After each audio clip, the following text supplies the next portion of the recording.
प्रथम लड़ा श्री गुरु बंदन करे श्री हरिदास विपुल प्रेम निजु नेम गई कई सुजस बिहार दास कई सुजस बिहार दास गुरु सेवत गोविंद मिलो गुरु गोविंद ही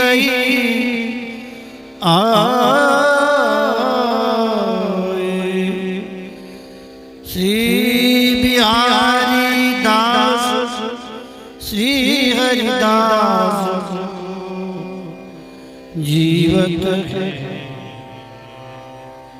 मुख चाय बोलिए श्री वृंदावन बिहारी लाल की जय। श्री भगवत श्री जी महाराज की जय।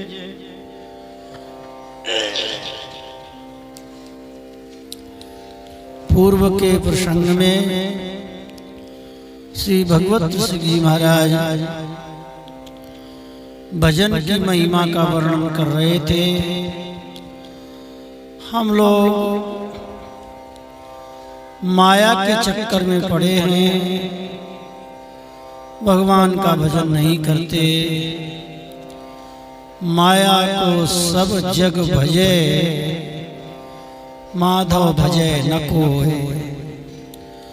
जो कदापि माधव भजे तो माया चेरी होए। इस कवित्व में भगवत सिंह जी के कहने का अभिप्राय ये है, देखो भाई,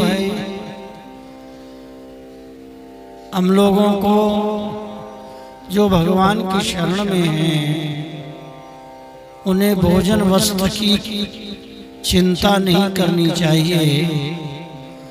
भगवान सब कुछ करते हैं। भजन करोगे तो शरीर की आवश्यकता अनुसार परमात्मा अपने आप तुम्हें सब कुछ देगा। इसलिए भजन करो। भगवान का नाम जप करने से, भजन से सब कुछ मिल जाता है। ध्रुव जी को भजन से ये संसार भी मिला और परलोक भी मिला। आगे कहते हैं, तो जिन महानुभावों ने भजन को ही उद्देश्य बना रखा है, ऐसे महानुभावों को किसी को उपदेश देने की आवश्यकता नहीं है। किसी को ये नहीं उनकी इच्छा होती कि मैं उपदेश दूं, किसी को सुधारूं, परंतु ऐसा नहीं है। जब समय आ जाता है तो वो भी जीवों को सुधारने के लिए उपदेश देने लगते हैं। इस भाव का स्मरण कर रहे हैं। आगे की कुंडलिया में आशा जिज्ञासा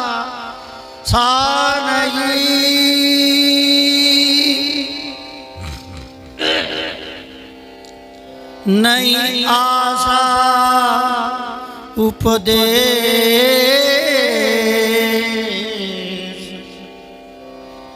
नाम रूप रसना चखन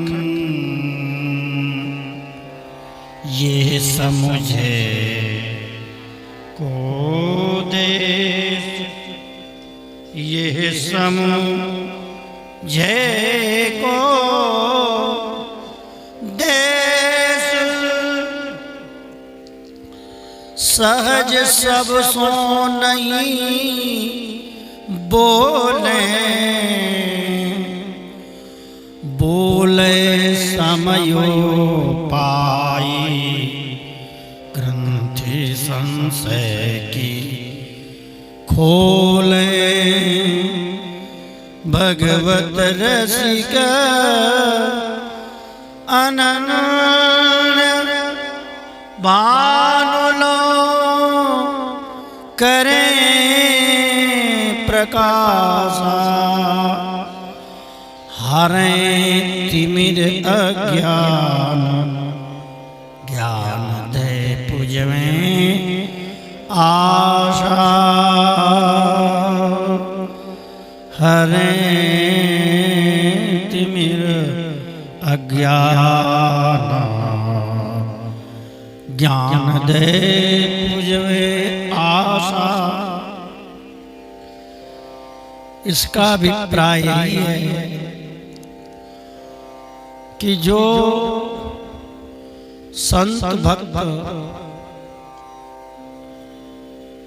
श्री राधा कृष्ण अपने इष्ट के नाम रूप लीला धाम के रस का आस्वादन करने लगते हैं, उनके वो किसी से आशा नहीं करते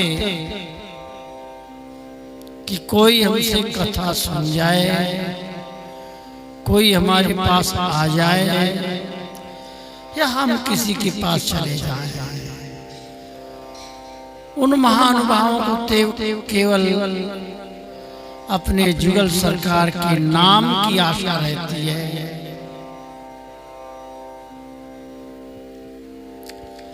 आशा जिज्ञासा नहीं, और उस नाम के प्रभाव से जो गुरुदेव ने कृपा करके हमें नाम मंत्र दिया है, उस नाम मंत्र का अहर्निश जप करने के कारण, भगवान के चरणों में प्रेम होने के कारण विद्यते हृदय ग्रंथि सर्व संशया, हृदय की ग्रंथि का भेदन हो जाता है और सारे संशय नष्ट हो जाते हैं। संदेह प्रश्न पूछने की इच्छा नहीं होती, न किसी को बताने की इच्छा होती और न किसी से प्रश्न पूछने की ही इच्छा होती, क्योंकि नाम का प्रकाश ऐसा होता है उससे सारा अज्ञान नष्ट हो जाता है। नहीं आशा उपदेश, इसलिए किसी को उपदेश देने की इच्छा नहीं होती। उपदेश किसे दें, क्योंकि सभी ज्ञानी अपने मन में सभी अपने को ज्ञानी समझते हैं। जब स्वयं व्यक्ति अपने को जब समझदार समझता है, उसे क्या समझावे, इसलिए किसी को उपदेश देने की इच्छा नहीं होती। क्यों नहीं होती? उसका कारण ये है कि नाम रूप,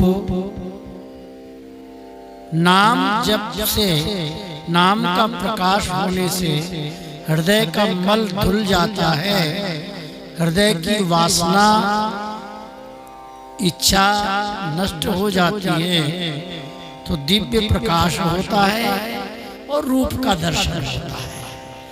नाम रूप का रस प्राप्त होता है, रसना चखन। इस रसना से श्री ठाकुर जी के नाम और उनके रूप का गुणानुवाद करने का जो रस प्राप्त होता है,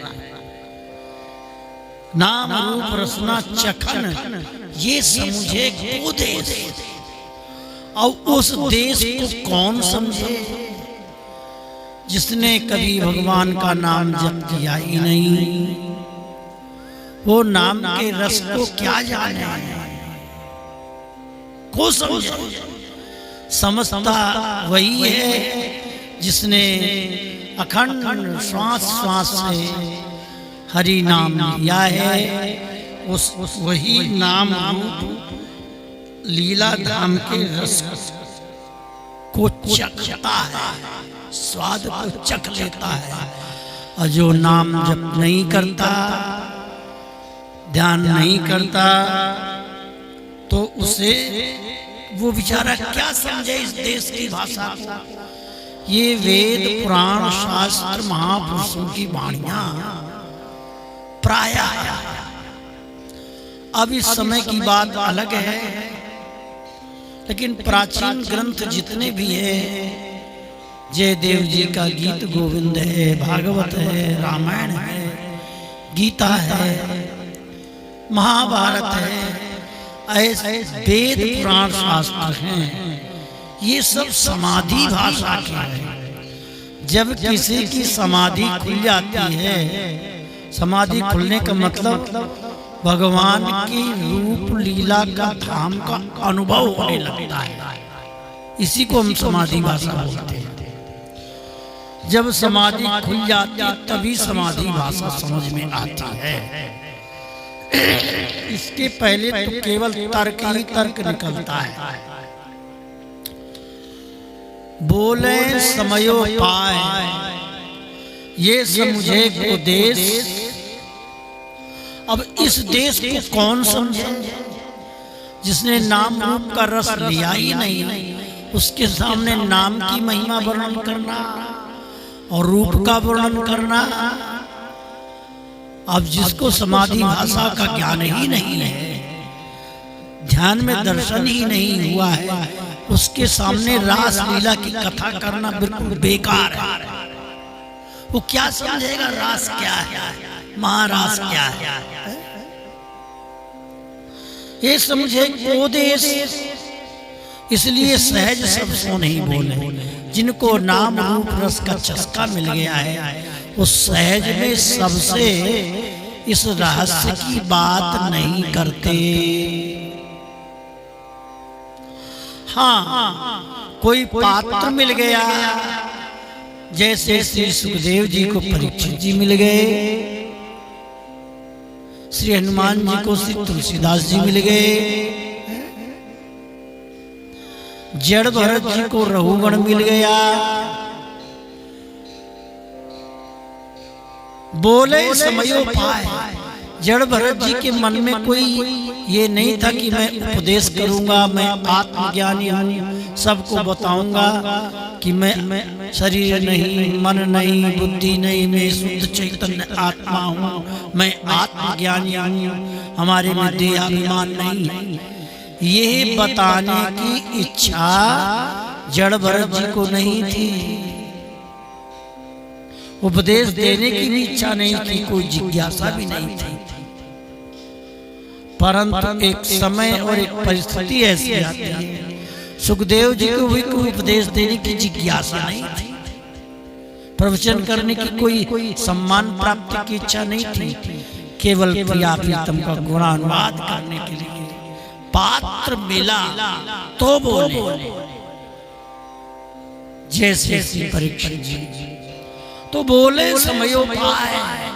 ऐसे महानुभाव समय पाकर बोलते भी हैं, ऐसा नहीं कि बिल्कुल बोलते ही नहीं। यदि ऐसे महानुभाव न बोले होते, तुलसीदास जी न बोले होते, वेद व्यास जी न बोले होते, अष्टाचार्य शरण न बोले होते, भक्तमाल में कितनी कथाएं हैं, तो यदि ये न बोलते तो हम लोग क्या जानते आजकल। तो पात्र को देखकर बोलते भी हैं, ऐसा नहीं है कि उनका कोई नियम है कि हमने मौन धारण कर रखा है। बोले समयो पाए, ग्रंथ संशय की खोले। लेकिन जब वो बोलने लगते हैं तो हृदय में जितने प्रकार की संदेह, शंका समाधान करते हैं। संशय की खोले, भगवत रसिक अनन्य भानु लव करे प्रकाशा। ऐसे जो भगवत रस के रसिक अनन्य महानुभाव हैं, अनन्य हैं, जिनकी दृष्टि में कोई दूसरा नहीं है, एक जुगल जुगलकारी। तो जब बोलते हैं तो ऐसा लगता है कि उनके बोलने मात्र से जैसे भगवान भास्कर की सोनों से आच्छादित पूरा भूमंडल अंधकार से निवृत्त हो चुका है। बोलते ही संदेह संशय शंका का पूरा समाधान हो जाता है। सूर्य का सब प्रकाश प्रकट होता है, जैसे सूर्य के प्रकट होते ही अंधकार नष्ट हो जाता है। ऐसे अनुभवी महापुरुष किसी को मिल जाते हैं और जब बोलने लगते हैं तो अंधकार क्या है, बिहारी जी नहीं है, नारायण भगवान नहीं है, राम कृष्ण नहीं है, नहीं है, ये नास्तिक भाव जिसके हृदय में भरा है, ऐसे नास्तिक को आस्तिक बना देते हैं। देखो चैतन्य महाप्रभु ने कितने कितने नास्तिकों को भगवान का की शरणागति प्रदान की है।